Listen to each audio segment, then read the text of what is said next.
Coming up, Audi's team leader departs immediately. Plus, thoughts on that great Chinese Grand Prix. How to actually use F1TV Premium. It's not as easy as you would think. And storylines to watch out for in the upcoming Japanese Grand Prix. I'm Blind Bryce Castillo. This is Blind Corners. OMW, on my way to you. Good at what I do. I'm OMW. OMW, on my way to you. Good at what I do. I'm OMW. We are a week past the Chinese Grand Prix. It's been really fascinating to watch everyone's reactions to the race because I think Australia left a lot of people feeling kind of like cautiously optimistic that the racing might be good. And I feel like the Chinese Grand Prix was a total humdinger. Like Mercedes got their 1-2. They got their cars into the position around lap 30 or so. And I was still hooked into the race past lap 41 out of like 50 some laps. I was like still super duper. And it was only really the last 5 laps or so that were actually like dead air where like kind of nothing was going on. And even in like the Hamilton domination days, you couldn't always ask for a lame duck period of the race to be that short. You know, I thought that there was actually a really, really strong fight between the Ferraris with George and Kimi having a look. But it also wasn't just like when Max won every race that season and just flew off into the sunset. Like there actually was a race even for like having 2 really dominant cars in the mix. And that leads me to like another thought. I know last time on this podcast, I did a whole segment on how to unruin Formula One.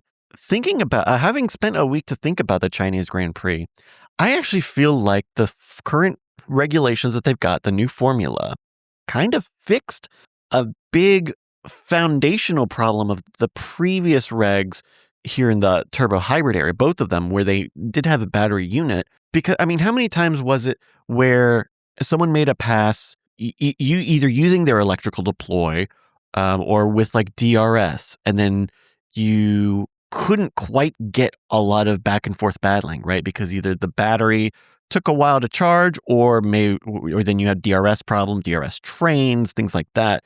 And I feel like by making the battery more effective, more responsive, recharging quicker, I think you actually cut off that problem of he used his battery to make the move, but now he's got no more battery for like a whole lap. Like, I think by at least letting the drivers recharge that battery faster and deploy it faster more often, I think makes it a little more skillful to actually have to use that battery a lot and tactically, rather than just like, it takes me a lap and a half to recharge the battery. And then of course, like that all depends on like the track, right? We'll talk about a little bit with the Japanese Grand Prix coming up, but the Chinese circuit, it was fantastic for this race. There were lots of braking zones, which meant that there was a lot of recharging, and so that there was a lot of battery usage. And ever since I got into that perspective of like, oh, this actually like fixes like a fundamental issue with the turbo hybrid and battery unit specifically, I'm still like one bad race away from hopping back onto the fence. But I feel like I'm seeing it. I'm seeing the pieces. I'm seeing the mathematics happening around me, and I'm cautiously optimistic. I'm cautiously optimistic now, which is huge progress. Some of the team storylines from China, starting off with McLaren. A surprise did not start yet again, especially for Oscar Piastri. Hasn't done one racing lap yet. And McLaren said that there was an issue on both cars, the same part on both cars. Obviously, like gremlins can happen and all, but I think we are starting to see like the recoil of McLaren really investing heavily into the 2025 fight, that the same part could have the same issue on 2 sides of the garage at the same time. Like, that's not even a gremlin. That kind of sounds like maybe the eyes were not on the ball on this one. Speaking of hard luck for Max, who did not finish the race. A good crop of points, though, for Isaac Hadjar. How many did you get? 4 points. Look at that. Kind of hard luck for Max. He got a DNF in China, but Isaac got a good position. He P8. He got 4 points, which again is like the Red Bull second seat, like goalpost. We're moving the goalpost just for Isaac, and P8 is pretty good. I feel like Red Bull are going to have a real tough time fighting at the front pack, but again, like we can't know that until they actually deliver fully properly in a race. But speaking of delivering properly in a race, big GGs to Kimi Antonelli. He took his maiden win.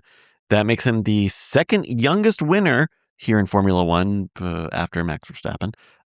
He's the first Italian winner in quite a long time. I want to say it's a couple decades. George had a bit of a time trying to catch up with Kimi. Did George have a bad start or something? But it was a sure shot P2 for George, and that Mercedes looks fast. It looks fast, folks. And I don't think it's just engine compression. There's got to be like a battery trick or something that they're doing. I feel like they got to have a battery trick. We got to check these cars. Check these cars. Check these cars. Ferrari, Hamilton podium, his first podium with Ferrari. It took him a long time. Did I see the stat that it took the longest time for a Ferrari driver to get a podium? I don't know if that's quite right. That battle with Leclerc where George was just scudded on by in his way was amazing. That was some of the most sophisticated driving, very clean drive. I was so scared watching Lewis and Charles race together because they were this close. Just one bad move, and it's not like it's more than just bumping into another car. It's bumping to your teammate on your team, ruining everybody's the team. It could have been so bad. Granted, Lewis Hamilton, who has a ton of racecraft, Charles Leclerc, who has a ton of racecraft. They're some of the best drivers, maybe the best drivers on the grid. But I had my haunches up. I was ready. I was ready for the despair. But they held on. And that was so good. Going into the mid and back packs here, Williams had a okay showing at the end of the race. Colapinto securing P10 away from Nico Hülkenberg. They could be in the mix, but it's still a lot of talk. They still have a lot of development to go with their car.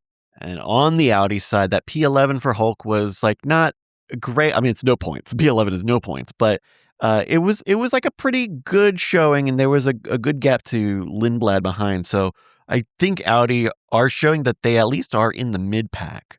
Of course, that's not going to do anything if they don't get both of their cars to start the race. Gabriel having to sit this one out. Haas with an incredible crop, P5 for Ollie Behrman.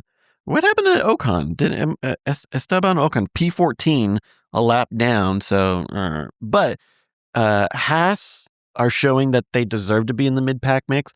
I don't know that they have even gotten necessarily to the level of top of the mid pack. I think Racing Bulls are showing a lot of chutzpah there. I think the Alpine Pierre Gasly getting P6 is like a shock, is a pretty big shock.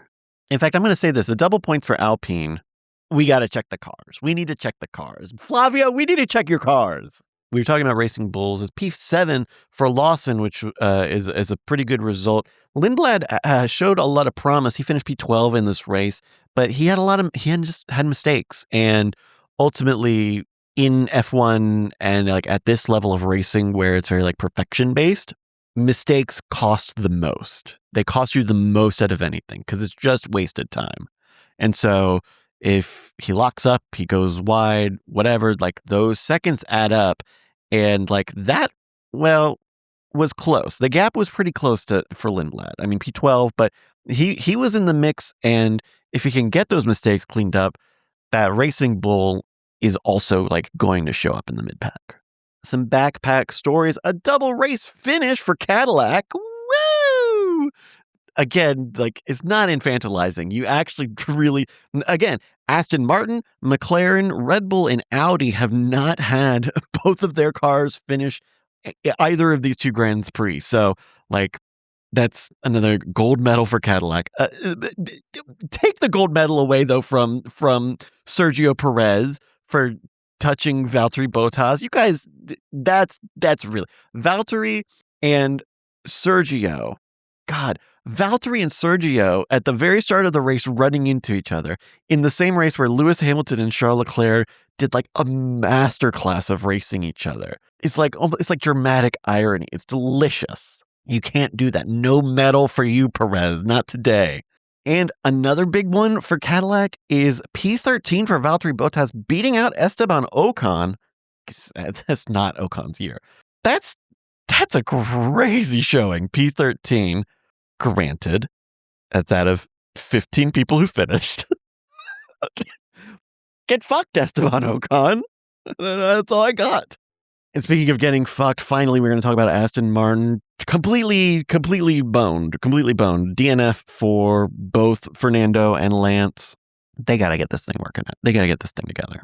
And it's starting to become troubling because there are the clips of Fernando from the race.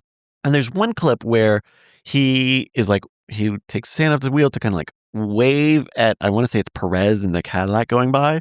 And it's like kind of a cute moment. But then there are other clips of Fernando like having to take his hands off the wheel because this vibration problem that they're having is like still a problem. I mean, he made it longer than, 25 laps, I think. Did he? How many laps did he make? We don't have that information in front of us. This ship is on fire. And the problem with the ship being on fire, the ship being Aston Martin Formula One team, is that all of the other teams are not on fire. So every second that you're on fire is 2 seconds you're losing because the other teams are not spending a second dealing with the fire and then spending a second doing the thing that they want to do. That's not how time works. First off, that's not how time works. So that's the Chinese Grand Prix. Let me know how you thought about it. I thought it was a good race. I am maybe even a tick higher than cautiously optimistic that Japan will be good, but only one click, and I'll talk about why in a minute. So this year was a big change to the broadcast deal for Formula One. In America, Apple TV now has the rights to the live stream, the live broadcast of Formula One. And I kind of want to talk about some of the differences because I felt like I needed to kind of do an exploration on what features are available where, especially because I ran into a lot of problems that made me think, shouldn't I be having this feature? To me, this is all about the multi-view because I know that there is a multi-view feature on F1TV. They've had it for a long time.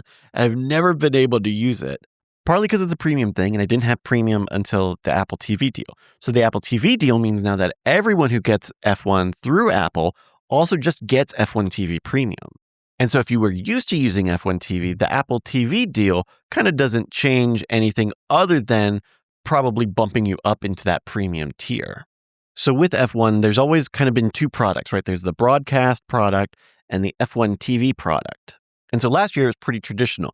ESPN and ABC and all took the TV broadcast rights and then F1 TV to stream over the internet. But because Apple TV is a streaming service now, that broadcast TV product is also a streaming product. Now, the Apple TV product is still pretty similar to the ESPN one. You can see the archive of broadcasts. The broadcasts have ads in them. You have kind of limited access to the archives, the audio feeds. You should still get 4K HDR on the Apple product. And Apple TV as an app is like available on more things than the F1 TV app is. Like I have an Apple TV app on my PlayStation, but F1 TV does not have a native app for the PlayStation. But there are some bummers about the Apple TV product. You do get the archives of the broadcast, and you can watch the Sky, the British feed of F1 live, but they don't let you they don't keep an archive of that feed, and they don't let you watch the actual broadcast with the Sky audio feed like you can do on the F1 TV app. Also, just like the Apple TV app is still like undercooked. I was doing this experiment, and every time I would want to pull up the Chinese Grand Prix, the full broadcast archive, it would always start me at the very beginning of the broadcast, which means the first thing you see is like a 60-second AWS ad. But it also like pops up the race in 30 when you do this. So if you just want to watch the race real quick in 30 minutes, then they kind of put like the Apple TV app feels like a minimum viable product almost, but also like in the Apple-y sort of way. Like they don't want to give you too many options. They just want you just want these things most likely. So here are most of them. Especially because for casual viewers, I think this is all they need. They want to watch it live. They may want to watch it live with Crofty's voice. They may want to watch the archive that wanted to be in high def. And you're going to want it on as many devices as you can. But I think giving people F1 TV Premium as a part of the Apple TV deal, I think is a really major thing. And I hope that continues to be part of the broadcast deal for years to come, because the F1 TV product is really sophisticated and is really mature. The F1 TV app also has 4K and HDR for premium. It also has its own multi-viewer feature, so you can pop up the live feed and then like the track map, and then, maybe the drivers that you want to keep an eye on. Some version of this will probably come to Apple TV, but I don't think that they have it yet. It also lets you watch with all of the audio feeds, so you can watch the full-length archive with, say, the Sky feed and any of the international broadcaster audio. Plus, that world feed, they don't inject ads into it. You're not going to get interrupted in the middle of qualifying Apple, to watch like 4 minutes of AWS ads. Excuse me. But then it has access to the whole F1 archive, so all of the previous races. They've got lots of documentaries. They also do like a lot of commentary shows, Jolyon Palmer's analysis, tech talk. But the other great thing about F1 TV Premium is that it should give you full access to Multiviewer, which is an app made by a fan for computer, PC, and Mac, where you log in with your F1 credentials, and it lets you take all of the feeds and put them exactly where you want, make them the right size. You can get the team radios, the different driver cams, the trackers, the timing data, and you can put it. There's like those videos of the man cave, and it's got screens everywhere, and the screens got different. They're usually using Multiviewer for something like that. And so it feels a little confusing now because both of the products available in the US are streaming products, and there's a good amount of overlap. What's interesting, this is the very first time I've seen a streamer that doesn't have feature parity across the Apple TV devices. So I have an Apple TV HD at home. It's the one with the touchscreen remote, but it's not the 4K version of that one. I found out that the reason the F1 TV app on my Apple TV doesn't do multi-angle is because that's a premium feature only for the Apple TV 4K device. And then because I'm like an Apple fanboy, I watch F1 TV in the Safari browser. And even though Safari is a supported browser, it does not support fucking multi-view. It will if you spoof your user agent to tell it that you're a Chrome browser. It will kind of work for a minute, but it's not a good work. So that's a little bit of a watching guide to F1 TV. One of the new things that I think everyone should check out is one of the camera angles that they give you on F1 TV is the driver tracker or the data tracker. They've upgraded what's on that screen this year. So you get tire information, timing information, but you also get like an events feed. It'll tell you like Bottas is catching on Perez, or, George Russell has taken the lead of the race. This changes the standings in the World Championship. Like, kind of like, hey, watch out for this. But then also it has a feed of the team radios, which is a similar thing that you used to only be able to get in the multi-viewer app, but it'll show just text. It won't play the audio of the drivers and the pit engineers communicating to each other. So you have a little feed on that. And so these are pretty big changes that are also like really quiet and they haven't really talked about. But I think those are really cool things to see during the race. I feel like they give you really like boots on the ground information on how the drivers and the cars are feeling, and about what everyone is kind of planning to do next. And speaking of planning on what to do next, hit the sounder. Breaking news in the F1 circle, Jonathan Wheatley has resigned effective immediately from the Audi F1 team.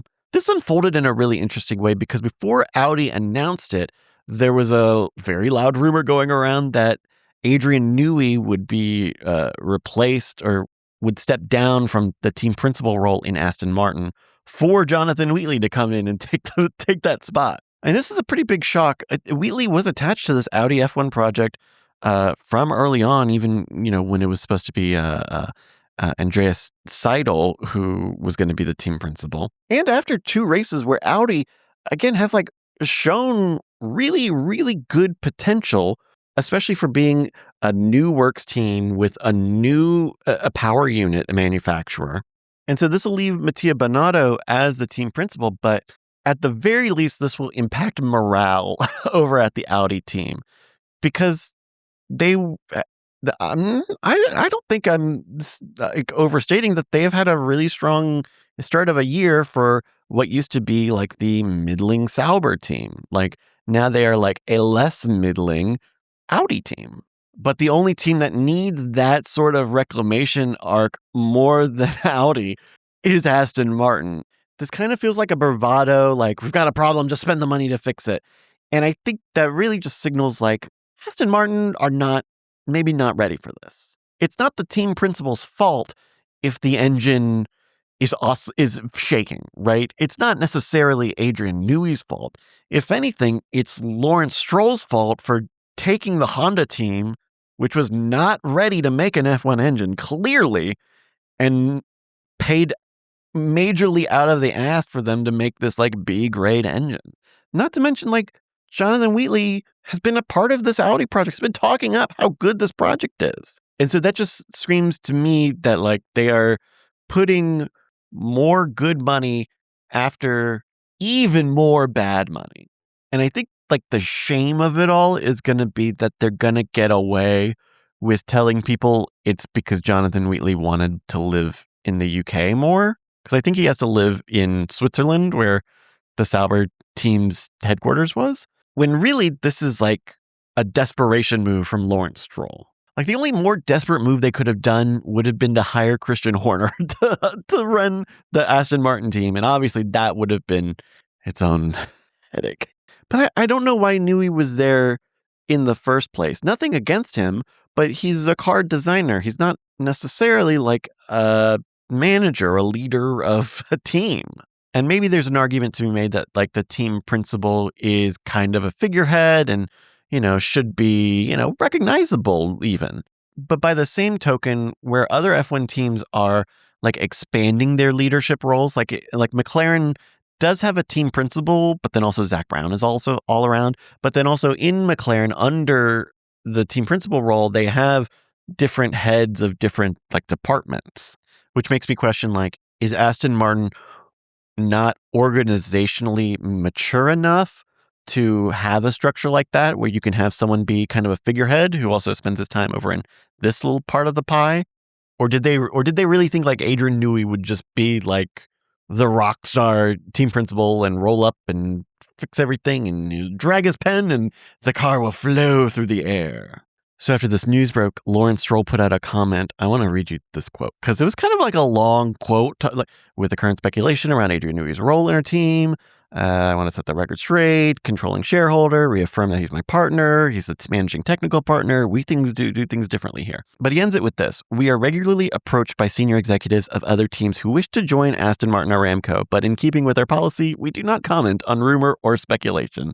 And that was how they ended their comment on the rumor and speculation.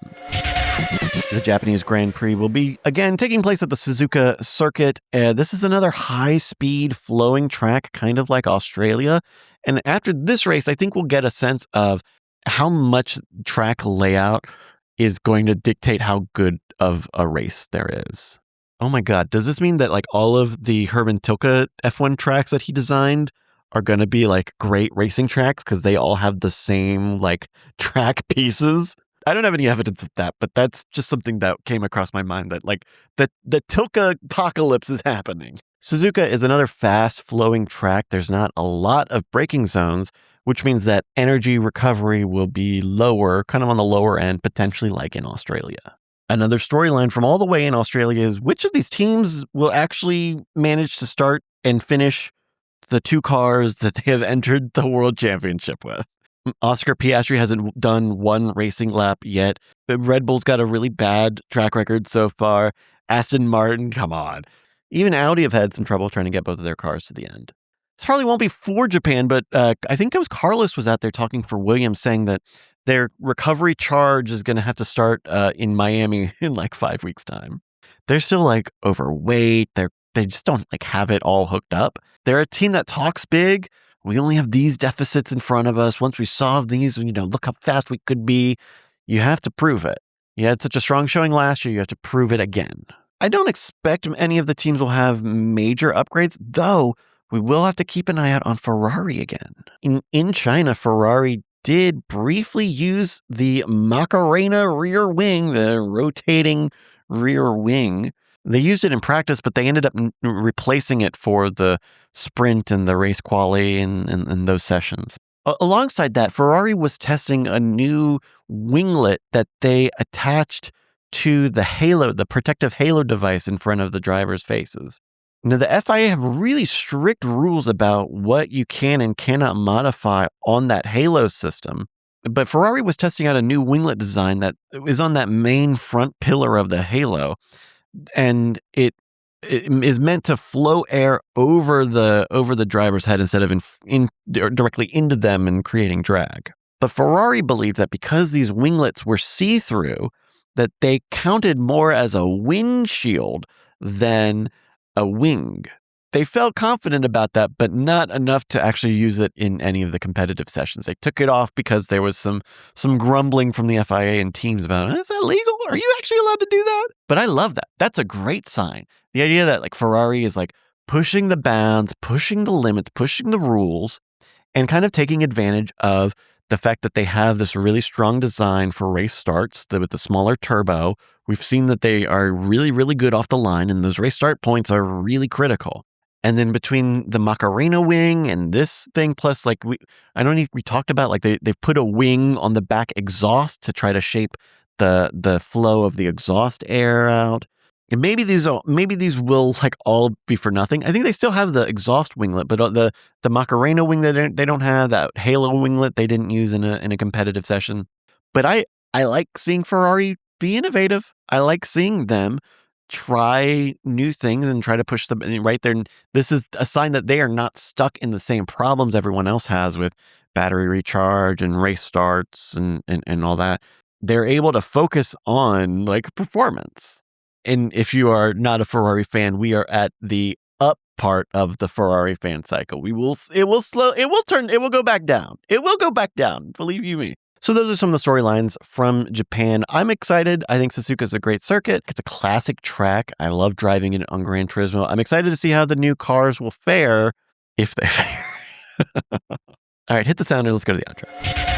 Thank you so much for listening. That's going to be the Blind Corners podcast for you today. Subscribe over on patreon.com/LFGX, 4 little letters. Support a bunch of great stuff like this, the Two Tusks music podcast, and LFG Marbles, which is testing, and it will be back very soon. Thank you, everybody, for your patience on that. We will be back after the Japanese Grand Prix with more news and reactions and all sorts of great stuff. I'm Blind Bryce Castillo, and this has been Blind Corners. Meow.